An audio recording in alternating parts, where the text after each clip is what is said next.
حضرت ابو بکر نے بہت خوش ہو کر ایک بات کہی، حضور میں نے 2 اونٹنیاں تیار کی ہوئی ہیں. یعنی اب آپ وہ تو سوچتے تھے نا شاباش ملے گی کہ میں نے تیاری کی ہوئی ہے، میں نے 2 اونٹنیوں کو خوب کھلا پلا کے فرما کیا ہوا ہے، بڑی توانا ہے تاکہ ہم تیزی کے ساتھ سفر کر سکیں. حضور نے توقف کیا، فرمایا ہاں ٹھیک ہے، 1 اونٹنی میں استعمال کروں گا لیکن میں اس کی قیمت ادا کروں گا.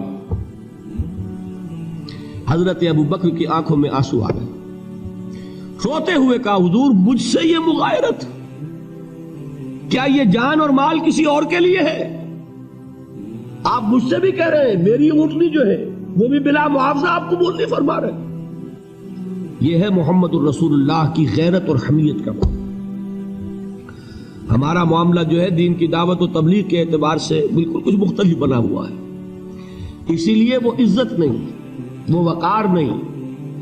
یہاں یہ حال ہے کہ حضور کے خسر ہیں، جان نثار ہیں، یار غار ہیں، سب کچھ ہیں، لیکن وہاں بھی یہ معاملہ ہے کہ ٹھیک ہے اونٹنی کی میں قیمت ادا کروں. بہرحال میں جو عرض کر رہا تھا وہ یہ ہے کہ چونکہ رسول کو اجازت نہیں تو فرمایا گیا وَاصْبِرْ لِحُکْمِ رَبِّكَ وَلَا تَكُنْ كَصَاحِبِ الْحُوتِ. دیکھنا وہ جو یونس علیہ السلام جو انہوں نے کیا تھا، اجازت آئے بغیر وہ اپنی قوم کو چھوڑ کر کسی اور وجہ سے نہیں گئے تھے دین کی حمیت اور غیرت کی وجہ سے. یہ بدبخت بات سننے کو تیار نہیں ہے تو دفع ہو، میں کہیں اور جا کر اللہ کی بات کہیں سناؤں گا، لیکن اجازت کے بغیر نہیں جا سکتے. یہی وجہ ہے کہ پکڑ ہوئی، گرفت ہوئی اور مچھلی کے پیٹ میں رہے. وہاں وہ لا الہ الا انت سبحانک انی کنت من الظالمین، اور وہاں سے پھر اللہ تعالیٰ نے نجات دی، مچھلی نے انہیں اگل دیا ساحل کے اوپر. یہ ایک لمبی بات ہے. تو یہاں حضور سے کیا کہا گیا؟ صبر کی.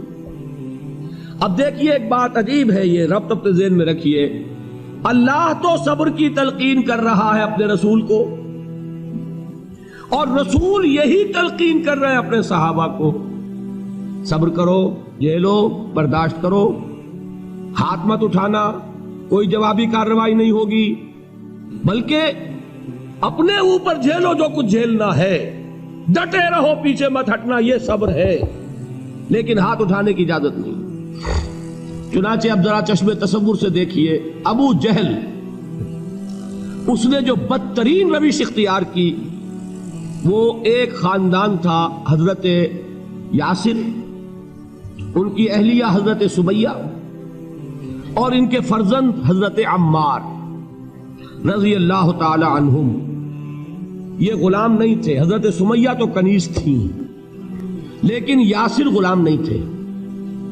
ان کی کہانی یہ ہے، واقعہ یہ ہے کہ یہ بہت نیک آدمی تھے. یاسر یمن کے باشندے، انہیں کو خواب میں بشارت ہوئی کہ نبی کا ظہور ہونے والا ہے مکے میں، جاؤ شاید ان کے قدموں تک پہنچ جاؤ. جیسے حضرت سلمان فارسی کی بات میں نے آپ کو بتائی، وہ تو خواب کی بشارت نہیں تھی، وہ ان کے غور و فکر کا معاملہ تھا. انہوں نے وہ جو آگ کی پوجا پاٹ ہے اس کو چھوڑا اور سفر کیا، اور پھر انہیں خبر دی ایک راہب نے کہ کھجوروں کی سرزمین میں آخری نبی کا ظہور ہونے والا ہے، جاؤ شاید قسمت یابری کرے. انہیں خواب آیا تھا. یہ یمن سے ترک وطن کر کے مکے آ گئے. ابو جہل کا ایک چچا تھا، بہت شریف النفس انسان، اس کے ساتھ معاہدہ کیا حلیف بن کر، اور وہ مکے میں رہنے لگے. اس لیے کہ یہ نوٹ کر لیجئے، مکہ اس وقت ایک قبیلے کا شہر تھا، صرف قریش. یا قرشی رہ سکتا تھا وہاں یا قرشی کا حلیف.